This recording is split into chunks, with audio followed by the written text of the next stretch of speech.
Sejam bem-vindos a mais um culto. Obrigado, meninos do louvor. Vou só hoje ficar com o moço do teclado comigo aqui atrás, tá bom?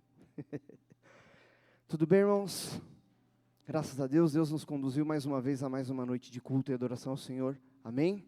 Seja muito bem-vindo. Nós estamos, obrigado, Lu, na série de mensagens, as 7 declarações. Não confunda com campanha, tá bom? É só o tema das mensagens.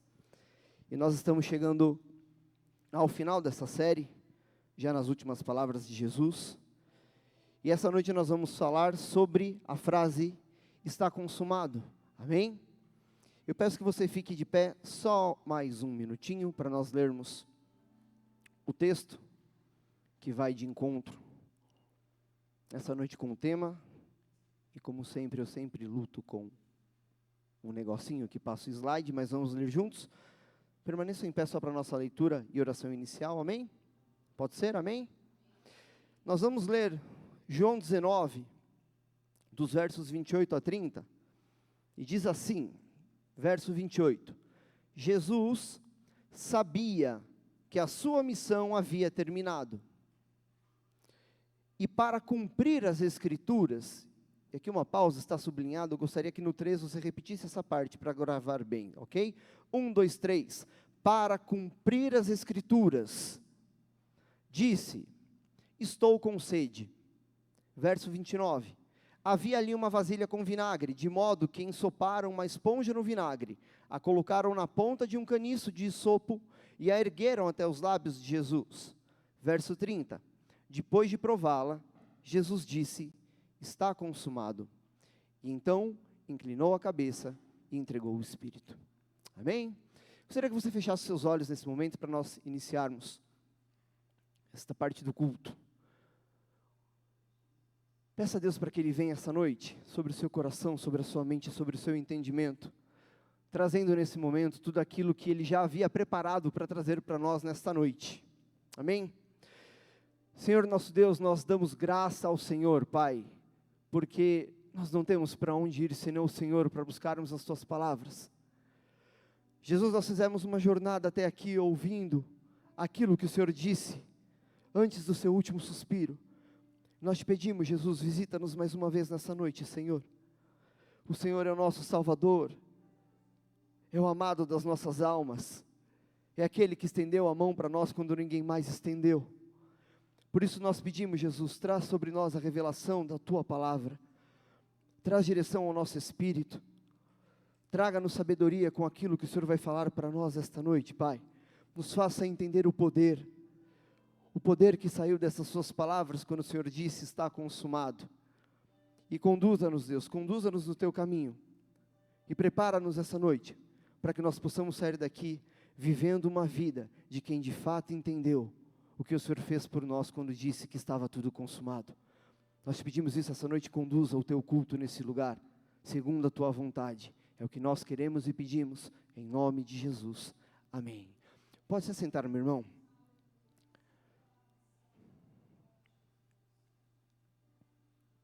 Irmãos, nós estamos, de fato, numa bela jornada. Não bela porque não nos traz alegria ver o que aconteceu com o nosso Senhor, mas bela no sentido de entender o que foi a paixão de Cristo, o que foi o amor de Jesus por nós que nem estávamos naquela época, mas já estávamos nos planos e no coração de Deus. Amém? Alguns sim, talvez alguns outros não, mas deixa eu te trazer uma boa notícia, nós não somos frutos do acaso, nós somos filhos de Deus por adoção do Pai. Quando estávamos perdidos, Ele nos encontrou, bateu a porta do nosso coração, nos deu graça, nos revelou o seu plano, e assim nós somos salvos por Ele, amém? Então nós viemos aqui já, e já estamos há alguns domingos e algumas quintas-feiras, falando sobre fatos descritos no capítulo 19 do Evangelho de João. João descreve, de fato, com palavras diretas e duras, como foram os últimos momentos de Jesus. E eu queria relembrar bem rápido com você o que aconteceu até chegarmos aqui.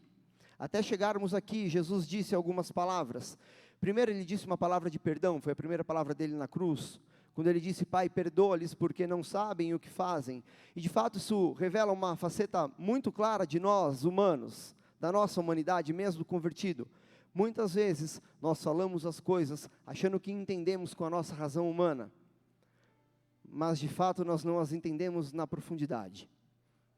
Quantas vezes nós tomamos decisões, nós falamos coisas, achando que sabíamos o que estávamos fazendo, mas na verdade, baseado na nossa razão humana, que perante Deus é como um pano de imundícia, nós na verdade só atrapalhamos algumas coisas que Deus queria fazer. E aí vem a primeira palavra de Jesus na cruz para nós: Pai, perdoa-lhes porque eles não sabem o que fazem. E a nós é liberada uma palavra de perdão, que nós temos de fato acesso a ela a qualquer momento. Amém? Em seguida, Jesus traz uma palavra de salvação, quando ele diz ao ladrão do lado dele: em verdade eu te digo que hoje estarás comigo no paraíso. E aqui fica uma lição importante, interessante, sabe, irmãos? De fato, não sei se você já ouviu sobre isso, mas somente homens que eram considerados terríveis naquela época eram condenados a uma morte de cruz, a uma morte de crucificação. Homens que eram crucificados eram homens com crimes grandes, com crimes hediondos.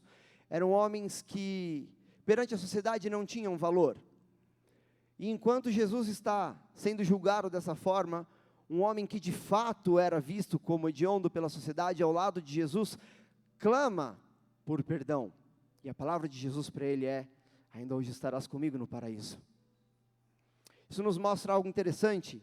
Se até aquele homem que foi mal durante toda a sua vida recebeu o perdão, que dirá aqueles que se empenham em fazer a vontade do Pai?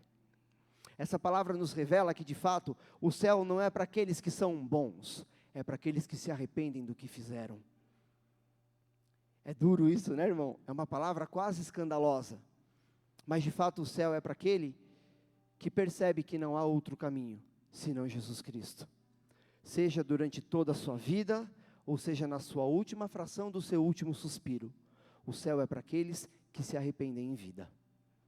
Em seguida, Jesus passa para uma palavra de amor, quando ele se dirige à sua mãe e a um discípulo e diz: mulher, eis aí o teu filho, e aí ele diz: eis aí a tua mãe, sabe?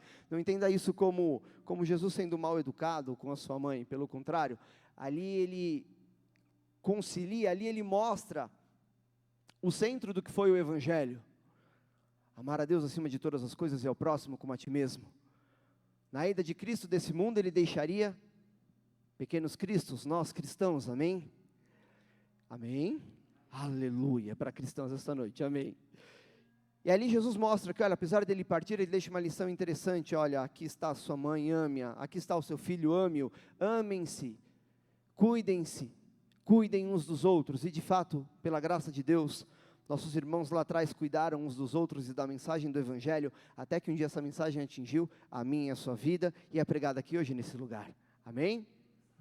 Em seguida, Jesus mostra uma palavra de abandono, quando ele diz: meu Deus, por que me abandonastes? E junto com isso, eu junto a próxima palavra, que é a de humanidade, quando Jesus diz: tenho sede. E de fato, quantas vezes na nossa vida nós nos sentimos abandonados, e aí a nossa humanidade se revela nesse momento?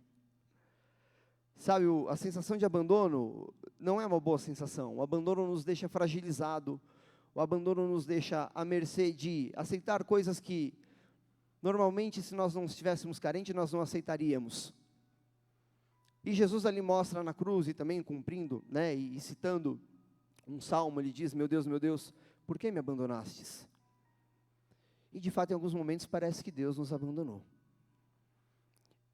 É muito difícil encontrarmos alguém que, na sua jornada cristã, não pensou em algum momento que Deus havia lhe abandonado. Mas aqui eu tenho uma boa notícia para você: como foi com Jesus, Deus sempre esteve lá, mesmo quando parecia que nós estávamos abandonados, mesmo quando parecia que era o fim, mesmo quando parecia que não tinha solução, Deus ainda estava ali. E ainda que a nossa alma clame a Ele perguntando: Pai, por que me abandonastes? Tenha certeza, Deus nunca nos abandonou. E aí em seguida Jesus mostra na cruz uma palavra de humanidade, quando Ele diz: tenho sede. E de fato nós humanos temos sedes de muitas coisas, não é, irmãos? A nossa sede humana é quase insaciável. Nós temos sede pelo sucesso, nós temos sede pelo que é bom, nós temos sede por querer descansar, nós temos sede por querer progredir. Só que a nossa sede humana só vai ser saciada se nós de fato encontrarmos a água da vida, que é o próprio Jesus Cristo. E depois dessa palavra, nós chegamos na palavra de hoje, onde diz, tudo está consumado. Vamos seguir juntos nessa jornada hoje, então, nessa noite? Amém? Lembrando que o nosso culto de quinta, ele é sempre um rápido recorte do que foi o culto de domingo. Então, se for possível, essa casa está aberta e está te esperando no domingo. Amém? Amém? Aleluia, hoje eu estou quase quadrangular, né? Amém para tudo, está respondendo, mas participe, irmão, eu gosto quando a igreja participa.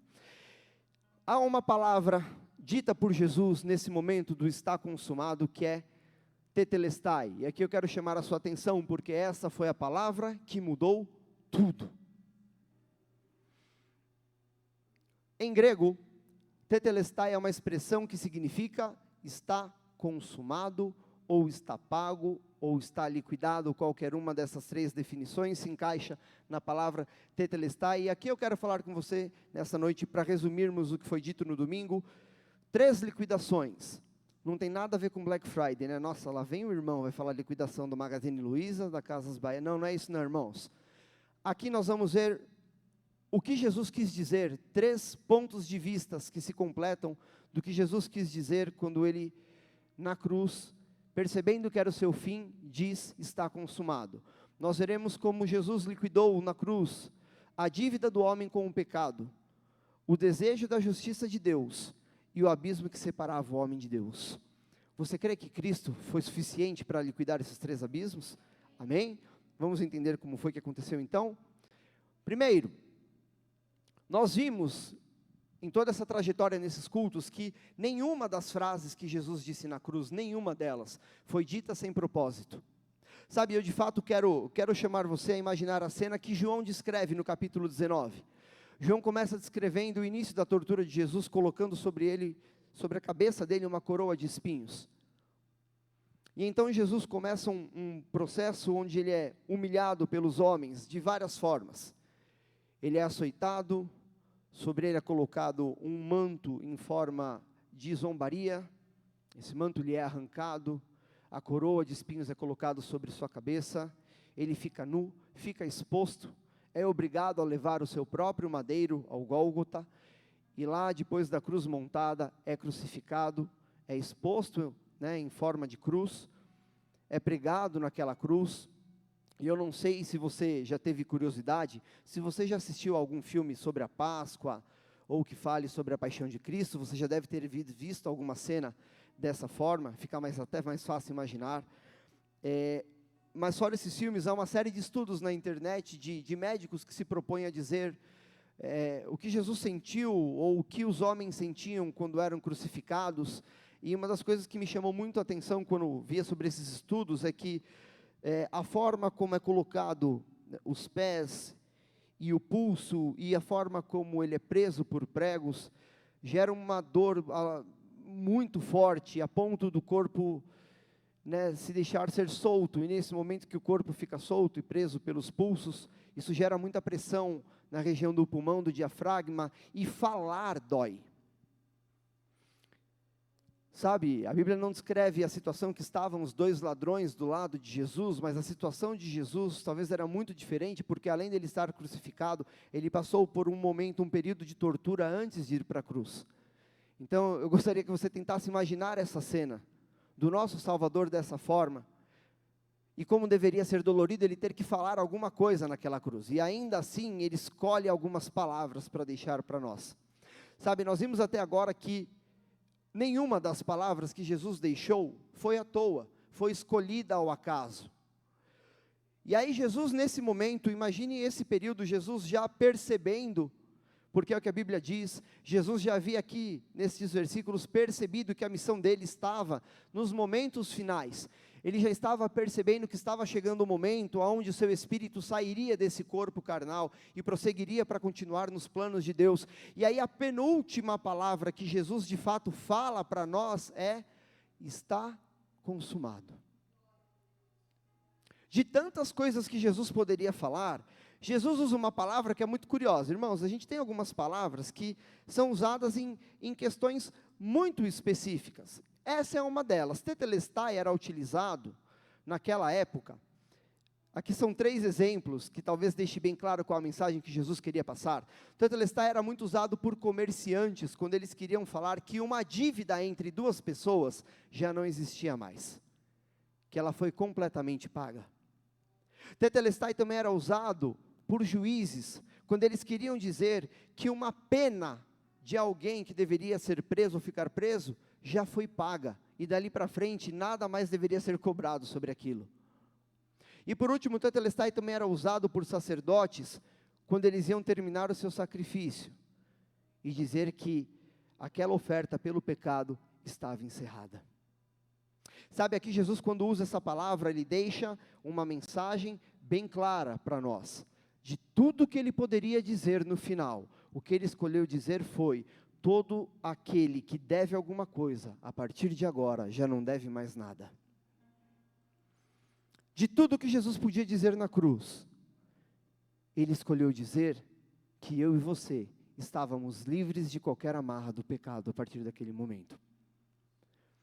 Eu não sei se o seu silêncio é pela surpresa do que foi dito, ou por não entender a magnitude do que isso quer dizer.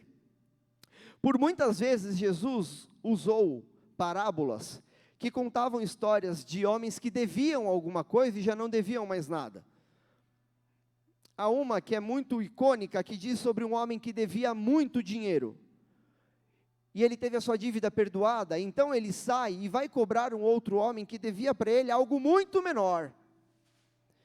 E aí quando o senhor dele, que perdoou a grande dívida, fica sabendo, ele diz: olha, chama de volta aquele homem aqui. Quando ele chama, ele fala: você é um ingrato, a tua dívida não tinha tamanho e eu perdoei, e agora você sai e cobra esse rapaz, agora você volta e vai ficar lá encerrado. Jesus de fato muitas vezes faz uso da figura de valores, faz uso da figura de que tem coisas que têm tamanho, de que existem dívidas que são muito grandes, e a última palavra que Jesus escolhe dizer na cruz é a palavra que justamente fala que todas as dívidas naquele momento estavam quitadas, estavam encerradas. Sabe, irmãos, isso muda tudo.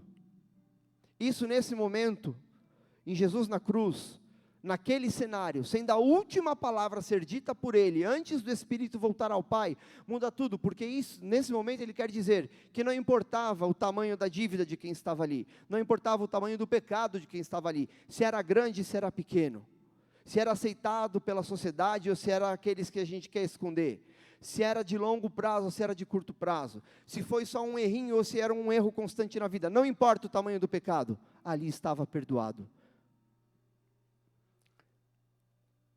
Quando nós olhamos para esse cenário nos lembra de uma passagem onde Jesus, na sinagoga, num sábado, lê uma passagem em Isaías, e a passagem em Isaías diz o seguinte: o Espírito do Senhor está sobre mim, pois Ele me ungiu para trazer as boas novas aos pobres. Ele me enviou para anunciar que os cativos serão soltos, e os cegos verão, os oprimidos serão libertos, e é chegado o tempo do favor do Senhor.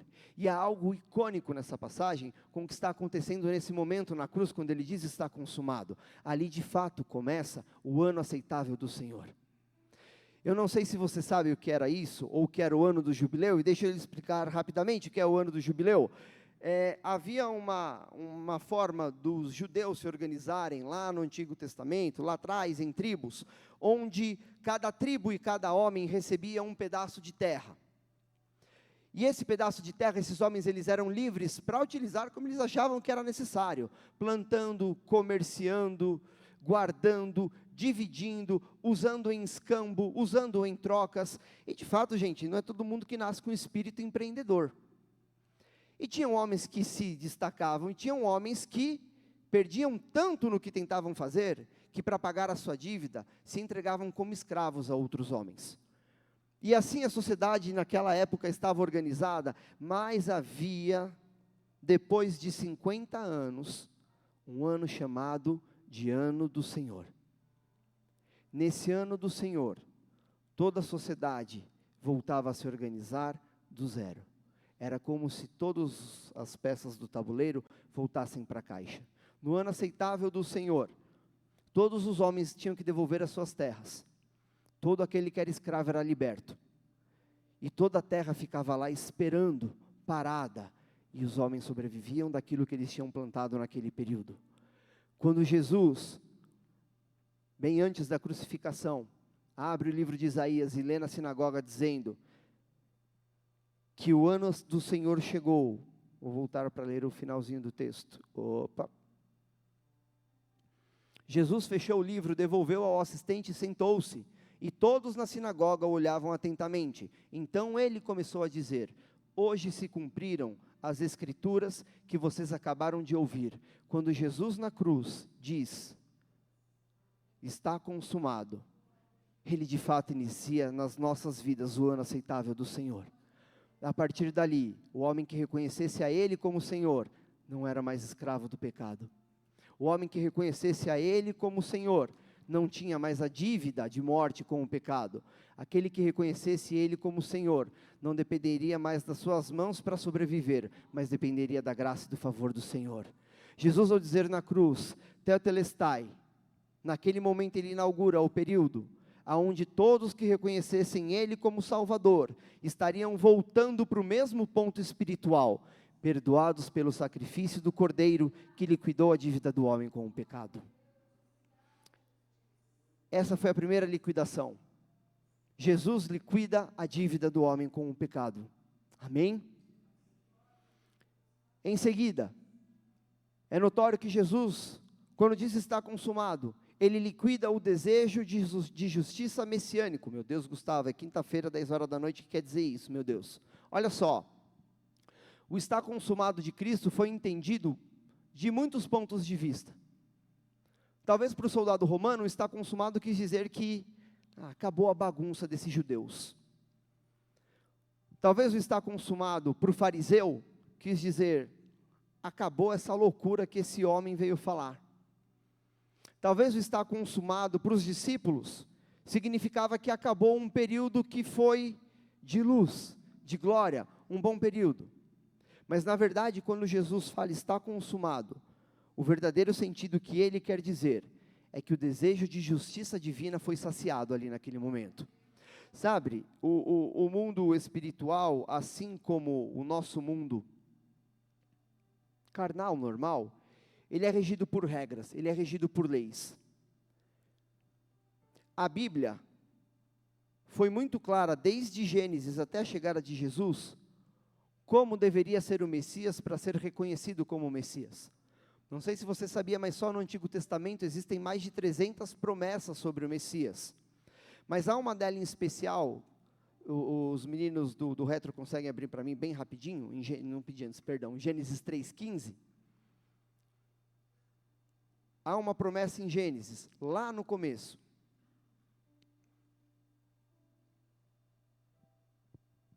Farei que haja inimizade entre você e a mulher, entre a sua descendência e a descendência dela. Pode pôr o 16 para mim, por gentileza? O finalzinho está aí. E ele lhe ferirá a cabeça, e você lhe ferirá o calcanhar. Desde a queda do homem, obrigado meninos, podem voltar. Desde a queda do homem, no jardim do Éden, Deus já havia começado a fazer as promessas sobre quem seria e como seria o Messias. Quando nós olhamos para a história de Cristo, Cristo atende a todas as promessas que eram ditas sobre o Messias. O está consumado de Jesus na cruz significa não só que os nossos pecados foram pagos, mas que a justiça do pecado, a justiça messiânica, ela foi atingida. Ela foi cumprida. Sabe, havia uma série de exigências para que o Messias conseguisse cumprir o seu papel, que era o de trazer o perdão do pecado à humanidade.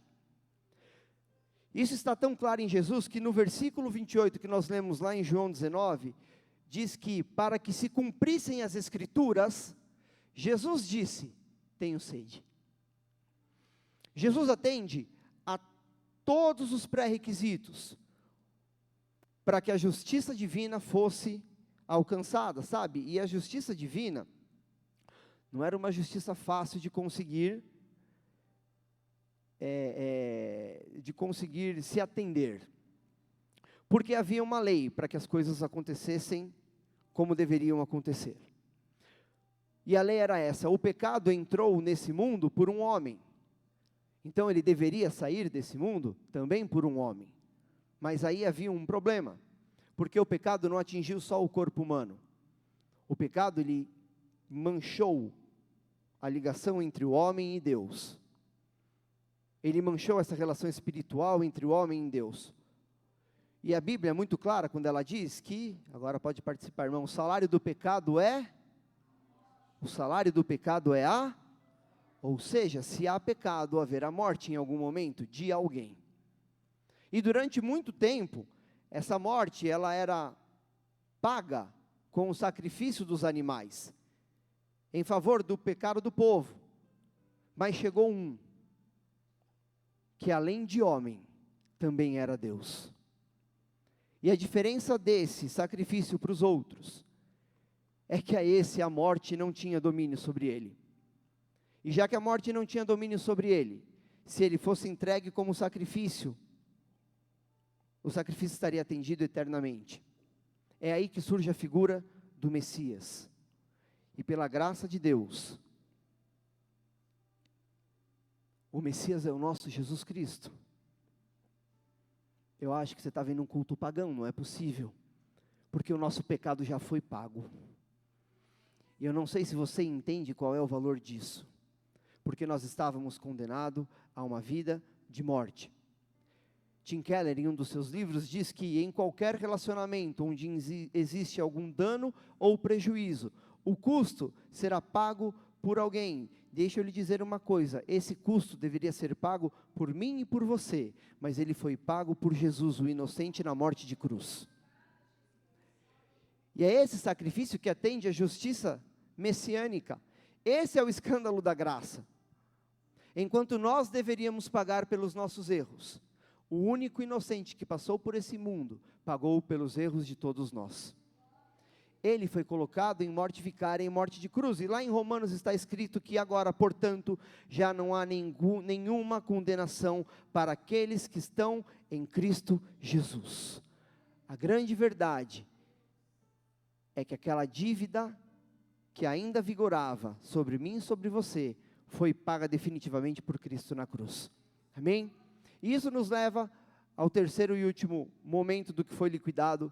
Quando Jesus se entrega em morte de cruz, não é só o ato do pecado ser perdoado que acontece, mas Cristo inaugura um novo período, aquele onde já não existe mais o abismo que separava o homem de Deus.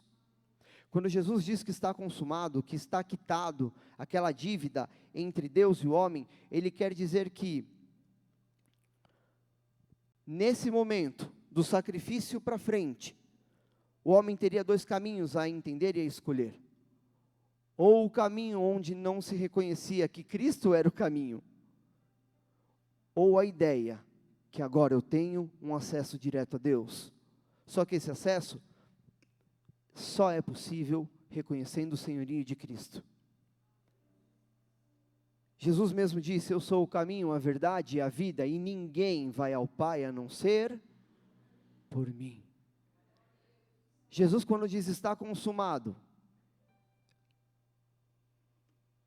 ali de fato inicia o tempo que nos alcançou hoje.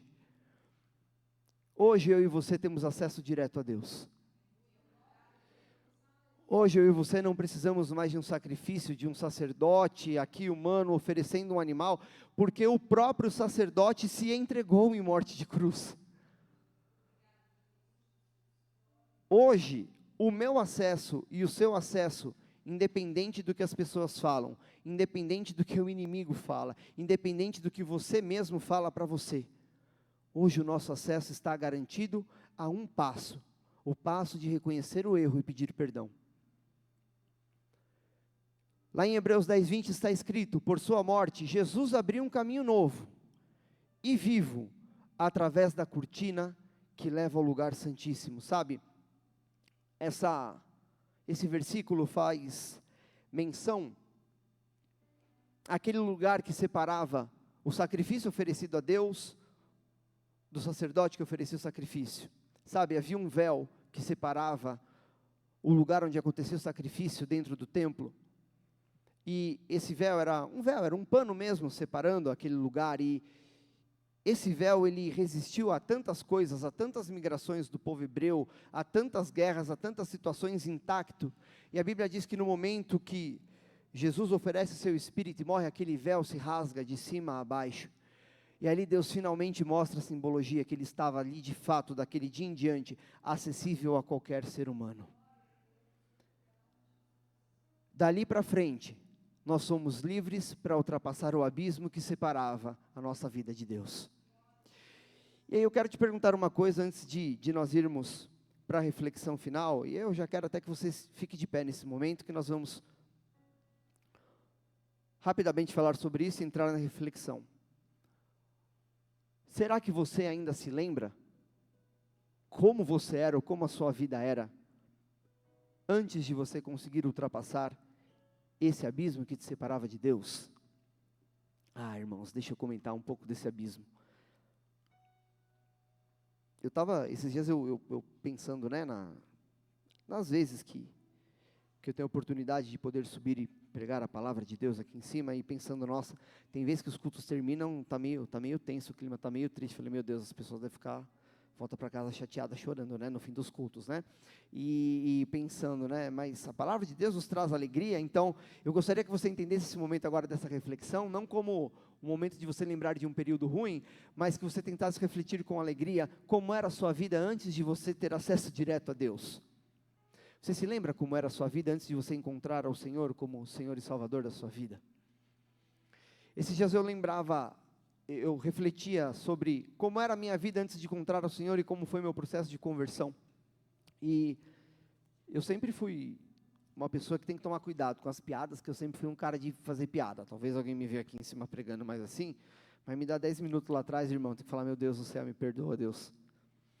E eu sempre fui assim desde sempre, e desde moleque, desde criança na escola, eu adorava fazer os outros darem risada. É claro que para fazer os outros rir você tem que ser meio palhaço, né? Minha mãe não gostava muito, ela era muito chamada na escola, mas eu gostava de ver os outros dar risada. Mas tinha uma coisa muito interessante, irmãos, nessa época. Eu gostava de fazer os outros rir, mas eu, dentro de mim mesmo, eu percebia que fazer os outros rirem era um reflexo de uma questão que eu tinha comigo mesmo, de não ter alegria verdadeira. Para mim era gostoso estar rindo junto com os outros, porque aquele momento de dar risada me fazia, talvez, esquecer de um vazio que eu tinha dentro de mim. E sabe, irmãos, não era um vazio de falta de coisas. Graças a Deus, Deus nos abençoou sempre, a minha família, o meu pai, a minha mãe, não senti falta de nada, nada que era material, mas sentia falta que tinha alguma coisa ali dentro. Tinha um vazio do tamanho de Deus ali dentro.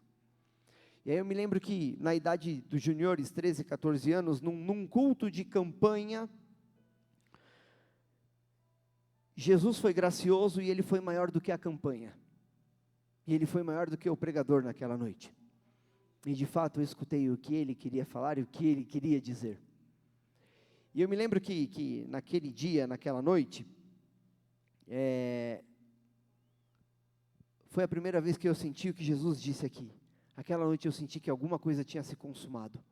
Alguma coisa tinha sido quitada. E aquele vazio que tinha dentro de mim já não existia mais a partir daquele dia. E daquele dia em diante eu procurei reconhecer a Deus nos lugares e mudar e ver o que acontecia.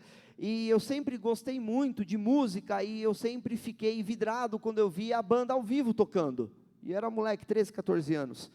E senti alegria quando via a música, quando via as pessoas, quando via as coisas, e coloquei na minha cabeça que se eu fosse servir a Deus um dia, eu serviria aqui em cima tocando, cantando, fazendo alguma coisa de música, nem que fosse tocar triângulo com zabumba, que é duas coisas simples, mas ia fazer alguma coisa aqui. E eu me lembro que o meu relacionamento com Deus foi caminhando de uma forma que aquilo era um desejo de onde eu queria estar, mas eu passei a entender, me relacionando com Deus, onde Ele queria que eu estivesse. E o caminho para isso passou pelo caminho de entender que Deus havia consumado algumas coisas em minha vida. E que Ele era de fato o sacrifício completo que eu precisava para encontrar quem Ele era de verdade.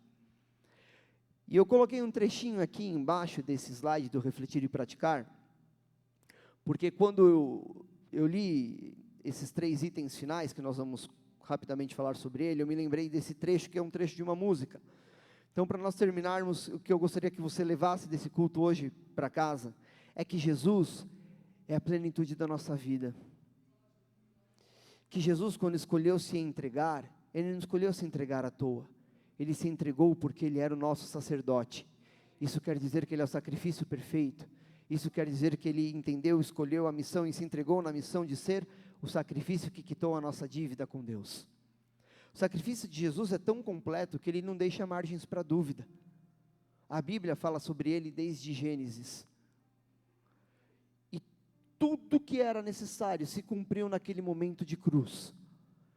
E isso é tão grande que hoje a única conclusão que nós chegamos é que não existe nada mais a ser feito. Está tudo consumado no nosso Jesus. Sabe, eu me lembro que nessa época, onde eu era pequeno, eu escutava uma canção que o pessoal tocava, que ela falava assim mais ou menos, se eu desafinar é porque o meu ouvido está maluco aqui, mas pode ficar tocando, não tem problema. Ela falava assim: Jesus Cristo mudou o meu viver, Jesus Cristo mudou o meu viver, és a luz que ilumina meu ser, sim, Jesus Cristo mudou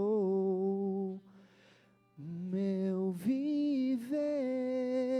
Sabe, eu me lembro que quando eu era pequeno, cada vez que eu cantava essa canção, eu começava a lembrar de como eu era, do que eu fazia, do que eu pensava mesmo quando jovem. Adolescente tem umas coisas bobas na cabeça, né?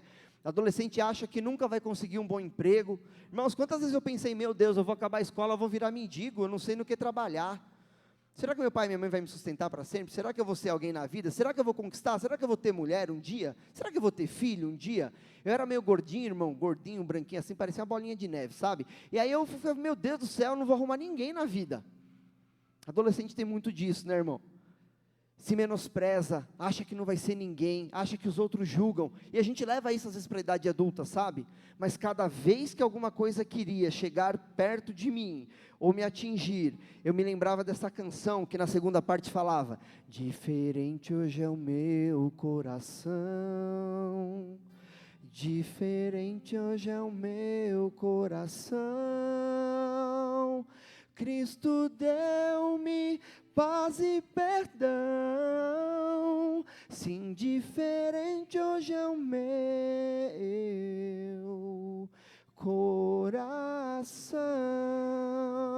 E aí eu lembrava, irmãos, que quando eu aceitei Jesus naquele dia, que eu entendi que Ele falou que estava tudo consumado, eu não entreguei mais nada para Ele a não ser o meu coração, mais nada a não ser o meu coração.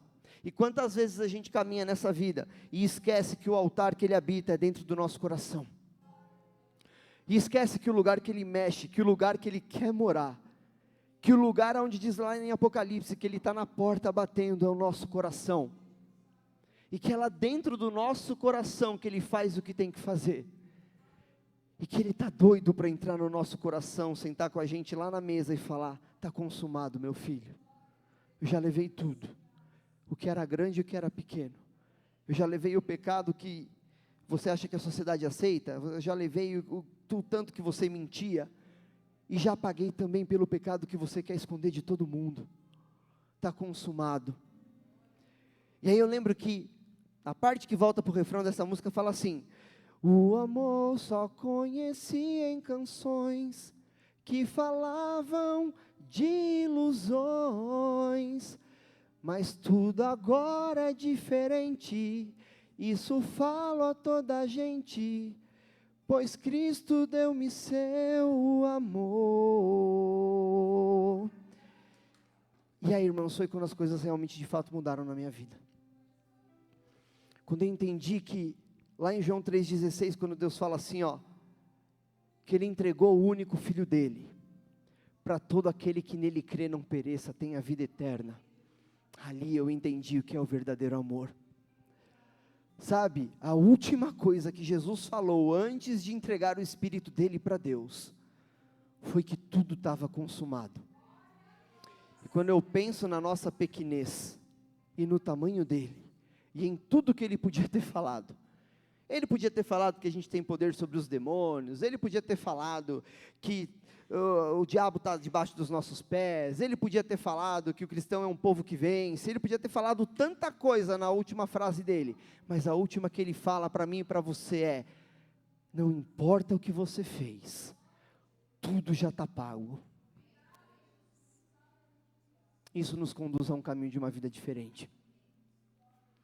Eu quero te convidar a orar comigo para nós encerrarmos, e antes disso, te fazer um grande convite, para você estar aqui conosco no culto de Páscoa, porque a verdadeira vida de fato, começa na Páscoa. Jesus libertou o povo dele do Egito lá atrás, e fez a mesma coisa conosco espiritualmente, com o seu sangue vertido na cruz, nos livrou de uma vida de erros e pecados. Eu queria te convidar para a nossa celebração. Não deixe de estar conosco no culto da Páscoa, vai ser um culto que vai falar na minha e na sua vida, amém? Eu quero orar por você nesse momento, por mim e por você, por nós na verdade, porque nós precisamos todos os dias nos lembrar que Jesus Cristo mudou o nosso viver, quando Ele disse na cruz que tudo estava consumado. Não existe razão na nossa vida, se não for lembrar disso todos os dias.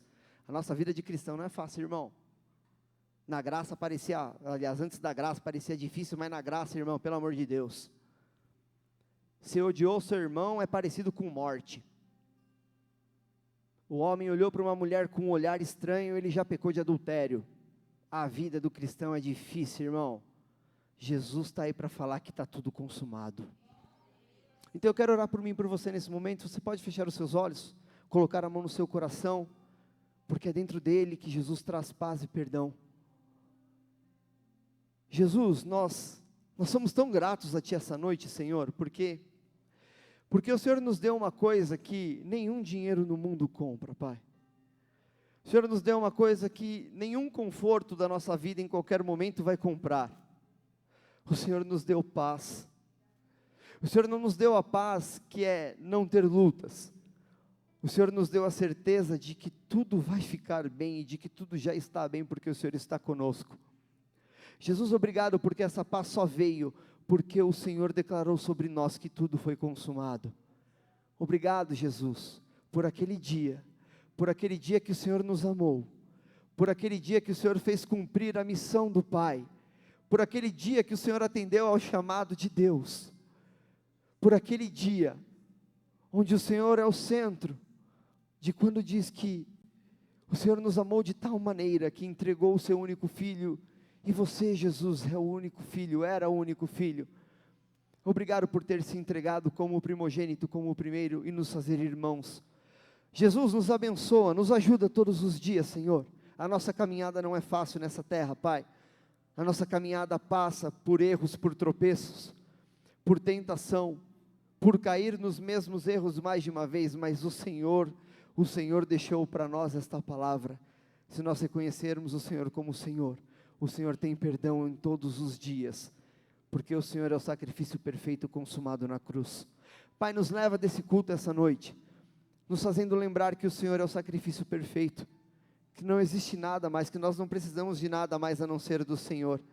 Nos lembre disso todos os dias, Pai, e nos conduza a uma jornada que termine no dia que o Senhor nos chamar para perto de Ti, e que nesse dia nós estejamos prontos e preparados, certos de uma coisa, que o Senhor foi o caminho, que disse que tudo de ruim foi consumado, e que nós possamos nos achegar a Ti nesse dia. Nós agradecemos por esse sacrifício, por essa palavra dessa noite. Te louvamos e te adoramos com a nossa vida e com as nossas palmas em nome de Jesus. Amém. Deus abençoe, irmãos. Obrigado.